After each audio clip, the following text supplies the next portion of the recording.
Para dois vetores tridimensionais A e B com ângulo θ entre eles, nós vimos em um vídeo anterior uma maneira de encontrar um vetor, aqui desenhado de vermelho, que seja ortogonal tanto a A quanto a B, esse vetor foi definido como vetor produto vetorial de A e B. Nesse vídeo nós chegamos a uma expressão para calcular a partir das componentes conhecidas dos vetores A e B, esse vetor produto vetorial. Então a expressão que nós chegamos é essa, com A2B1 menos A3B2 para a primeira componente, daí uma outra expressão para a segunda e para a terceira componente desse produto vetorial. Vimos também que esse produto vetorial, essa mesma expressão, pode ser alcançada ou atingida, podemos escrever essa mesma expressão calculando o determinante dessa matriz, que é a matriz que tem a primeira linha os vetores da base canônica, IJK, aí A1, A2, A3 e B1, B2, B3, as componentes do vetor A e B. O objetivo desse vídeo é demonstrar matematicamente um teorema envolvendo esse produto vetorial, que é muito importante. Ele é um pouco parecido com um teorema que vimos do produto escalar. Esse teorema aqui diz que o tamanho do produto vetorial, ou seja, o tamanho desse vetor aqui, o módulo dele, é igual ao módulo de A multiplicado pelo módulo de B multiplicados pelo seno do ângulo θ, que é o ângulo entre os vetores A e B. E é isso que nós vamos tentar demonstrar nesse vídeo. Nós vamos partir dessa expressão aqui. Então, supondo que já conheça, já aceite que essa expressão é verdade, vamos tentar reescrever para chegar aqui, no lado direito da equação.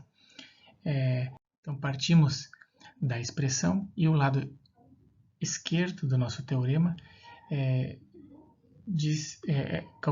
preciso calcular o módulo desse produto vetorial. Ao invés de calcularmos o módulo, nós vamos calcular o módulo ao quadrado, porque daí não trabalhamos com a raiz. Então, para calcular o módulo, eu preciso da primeira componente ao quadrado, mais a segunda componente ao quadrado, mais a terceira componente ao quadrado. Então, aqui vai. Todas elas escritas aqui.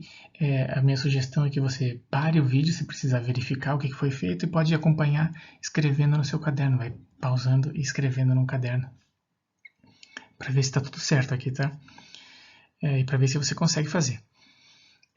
Então vamos pegar essa expressão agora do módulo do produto vetorial ao quadrado e vamos expandir cada um daqueles três termos ao quadrado para ficar uma expressão maior, mas pelo menos sem os parênteses ali. A primeira parte dela é o A2B3 menos A3B2 ao quadrado. Então, para calcular isso aqui, estou elevando aqui o quadrado do primeiro, então A2B3 ao quadrado, mais duas vezes o primeiro vezes o segundo, mais o quadrado do segundo. E aqui está o resultado. Então, você pode conferir. A única coisa que no segundo termo aqui eu escrevi em ordem alfabética, então ficou A2, A3, B2, B3, duas vezes, um deles é negativo, mais o quadrado do segundo. E assim por diante. Isso nós fizemos para o segundo termo também. A3B1 menos A1B3 ao quadrado, expandindo o quadrado do primeiro, mais duas vezes o primeiro vezes o segundo, mais o quadrado do segundo. E por fim, o terceiro e último termo ao quadrado, A1B2 menos A2B1, A1B2 ao quadrado, menos 2A1, A2B1B2, mais A2B1 ao quadrado. Temos toda a expressão do produto vetorial ao quadrado. O que nós vamos tentar fazer o primeiro. Então, novamente, a expressão aqui é completa. O que nós vamos tentar fazer é calcular essa expressão a partir de outras duas expressões que a ideia é que sejam ou que partam disso aqui. Eu já sei onde a demonstração vai chegar, então eu vou partir de algumas coisas que eu já conheço. E o objetivo é que você veja que isso é verdade. Não é fácil de ter essa ideia, mas também não fui eu que tive essa ideia. Então, a primeira expressão que a gente vai tentar resolver é essa. A1 ao quadrado mais A2 ao quadrado mais A3 ao quadrado, que multiplica B1 ao quadrado mais B2 ao quadrado mais B3 ao quadrado. A expectativa é que alguns desses termos surjam daqui. Então vamos resolver essa segunda linha aqui, essa segunda equação, para ver o que acontece. Tentar calcular isso aqui. Nós vamos aplicar a propriedade distributiva, então o primeiro termo do primeiro fator, A1 ao quadrado, vai ser multiplicado por B1 ao quadrado, depois por B2 ao quadrado, depois por B3 ao quadrado. E aqui então A1B1 quadrado mais A1B2 ao quadrado mais A1B3 ao quadrado. A mesma coisa para o segundo termo do primeiro fator, que é A2 ao quadrado, que multiplica B1 ao quadrado, depois B2 ao quadrado e depois B3 ao quadrado. E por último, o A3 ao quadrado, que é o último dos termos do primeiro fator. Multiplica B1 ao quadrado, mais B2 ao quadrado, mais B3 ao quadrado. Agora nós temos vários termos ali, e se você comparar essa segunda equação com a primeira, alguns termos são em comum. Então eu vou colocar esses termos em comum das mesmas cores para facilitar. Por exemplo, aqui ó, o A2B3 ao quadrado, em azul A2B3 ao quadrado, em cima e embaixo. Mesma coisa com o A3B2, com o A3B1, com o A1B3 em vermelho, com o A1B2 em laranja. Faltaram alguns termos. Então, por exemplo, eu queria que aparecessem esses três termos aqui, que estão multiplicados por menos 2, mas eles não apareceram. Também, outro problema é que alguns termos que apareceram na expressão de baixo, que são esses três de preto aqui, ó, não estão na nossa expressão final. Então, a gente tem que dar um jeito de adicionar esses três e remover esses outros três aqui. Então, primeira coisa, eu vou colocar todos esses que estão iguais da mesma cor. Então, essa parte da primeira linha já foi resolvida. Nós temos que resolver o que está de preto ali. Acrescentar esses três e remover esses três. Para isso, a gente vai usar uma outra expressão. E a expressão é A1B1 mais A2B2 mais A3B3. Se você prestar atenção, isso aqui, que está dentro do parênteses, é a definição de produto escalar de A e B. Mas vamos primeiro expandir e ver onde é que a gente chega. Então, vou calcular esses parênteses ao quadrado, ou seja, ele multiplicado por ele mesmo, aplicando novamente a propriedade distributiva, começando pelo A1B1, que multiplica o A1B1, resultado A1B1 ao quadrado. Em seguida, A1B1, que multiplica A2B2. Então, colocando em ordem alfabética ali, A1, A2, B1, B2, e esse mesmo termo que está em verde também aparece, se eu mudar um pouco a ordem das multiplicações, quando eu multiplico o A2, B2 pelo A1, B1. Eu vou ter que multiplicar todo mundo por todo mundo ali, né? Então, esses dois termos aparecem duas vezes, então eu coloco ali 2A1, A2, B1, B2. Só tenho que cuidar para não se perder, né? Multiplicar todos, mas eu estou organizado aqui, vou multiplicar todos. Vamos depois, então, multiplicar A1B1 pelo A3B3, e assim a gente encerra todos do A1B1. Mas note que esse termo aqui também é A1, A3, B1, B3, esse termo também aparece da multiplicação de A3B3 do primeiro fator com A1B1 do segundo fator, então novamente duas vezes ele. Mais um termo, A2B2, que multiplica A2B2, A2B2 ao quadrado. A2B2 ainda deve multiplicar o A3B3 da segunda expressão, que aparece A2, A3, B2, B3, e da mesma forma, em amarelo, A3B3, A2, B2 dão o mesmo resultado. Portanto, duas vezes aquele termo. Então é uma multiplicação complicada de fazer, mas eu espero que você esteja conseguindo acompanhar com essas cores aqui. Pode tentar pausar e reescrever. O último termo que faltou foi A3B3, que multiplica A3B3, A3 ao quadrado, B3 ao quadrado. Então, agora que a gente terminou de calcular essa terceira expressão, vamos tentar encontrar o que tem em comum entre a primeira e a terceira e entre a segunda e a terceira. No lado esquerdo da terceira equação, eu coloquei ela ao quadrado, né, que é a mesma coisa. E agora você pode acompanhar esses três termos entre a segunda e a terceira, que eu fiz de verde, amarelo e laranja.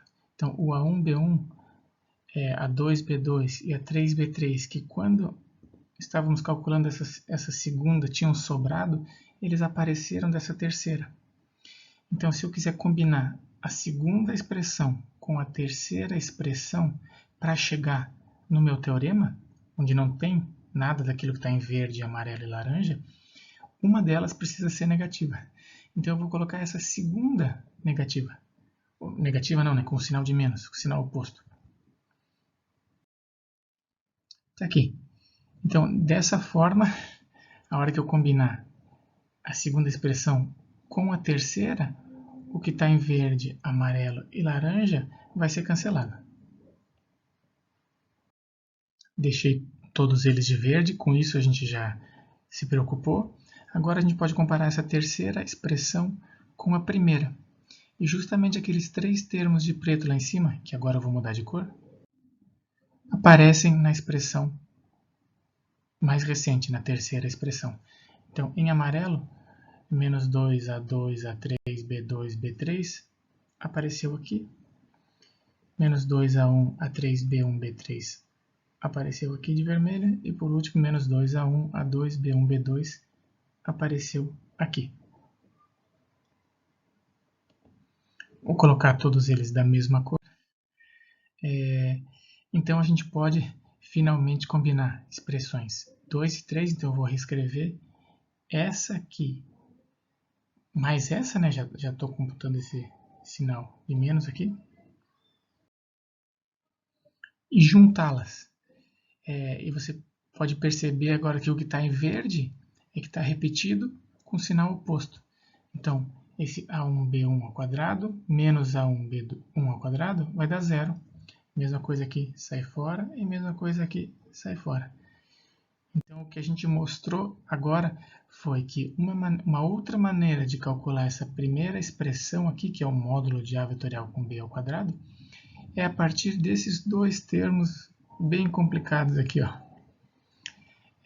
Então, vamos reescrever esse resultado. Aqui, ó. O que a gente precisa é investigar essa expressão aqui para ver se realmente ela é igual a esse lado direito da equação. Repetindo a expressão aqui e vamos analisar pedacinho a pedacinho. O primeiro pedaço, em azul, A1 ao quadrado mais A2 ao quadrado mais A3 ao quadrado, olha só como isso parece não, né? Isso é exatamente o módulo do vetor A ao quadrado. Primeira componente ao quadrado, mais a segunda componente ao quadrado, mais a terceira componente ao quadrado. Mesma coisa com a segunda parte ali, ó. B1 quadrado mais B2 quadrado mais B3 quadrado, do mesmo modo é o módulo do vetor B. O que está dentro de parênteses aqui, ó, A1B1 mais A2B2 mais A3B3, é o produto escalar dos vetores A com B. Então, a primeira componente vezes a primeira, mais a segunda do A vezes a segunda do B, mais a terceira do A vezes a terceira do B. Então, eu vou reescrever essa equação da primeira linha, substituindo a parte em amarelo pelo produto escalar. Está aqui. Mas tem mais uma coisa para refazer aqui, e a gente já está quase terminando. Existe um teorema que diz que o produto escalar de A e B é igual ao módulo de A, multiplicado pelo módulo de B, multiplicados pelo cosseno do ângulo entre eles. Então, eu vou reescrever nessa equação o que está em amarelo por essa expressão do teorema aqui. Então, ficou módulo de A ao quadrado mais módulo de B ao quadrado menos o módulo de A ao quadrado multiplicado pelo módulo de B ao quadrado multiplicado pelo cosseno ao quadrado de θ. Praticamente chegamos lá. Vamos estudar esse último resultado que a gente obteve nessa expressão. em que tem um fator comum nos dois termos do lado direito. Esse fator comum é módulo de A ao quadrado, que multiplica módulo de B ao quadrado. Colocando esse fator comum em evidência, sobra 1 do primeiro termo e menos cosseno ao quadrado do segundo. Usando a relação, a identidade trigonométrica, que diz que o seno ao quadrado de θ mais cosseno ao quadrado de θ é sempre 1, eu posso nessa expressão isolar o seno ao quadrado de θ, ou seja, subtrair cosseno ao quadrado dos dois lados dessa equação. Então, eu tenho seno ao quadrado de θ igual a 1 menos cosseno ao quadrado de θ. Então, ao invés de escrever 1 menos cosseno ao quadrado de θ, que estaria certo, eu vou escrever seno ao quadrado de θ. Chegamos praticamente na expressão final. Nós queríamos chegar aqui, que esse lado esquerdo era igual a esse lado direito, e nós chegamos que o lado esquerdo ao quadrado é igual ao lado direito ao quadrado. Mas como estamos tratando de módulo, tudo isso aqui é positivo, eu posso calcular a raiz quadrada dos dois lados. Chegamos na expressão final, que era o que queríamos demonstrar. Espero que esteja claro matematicamente.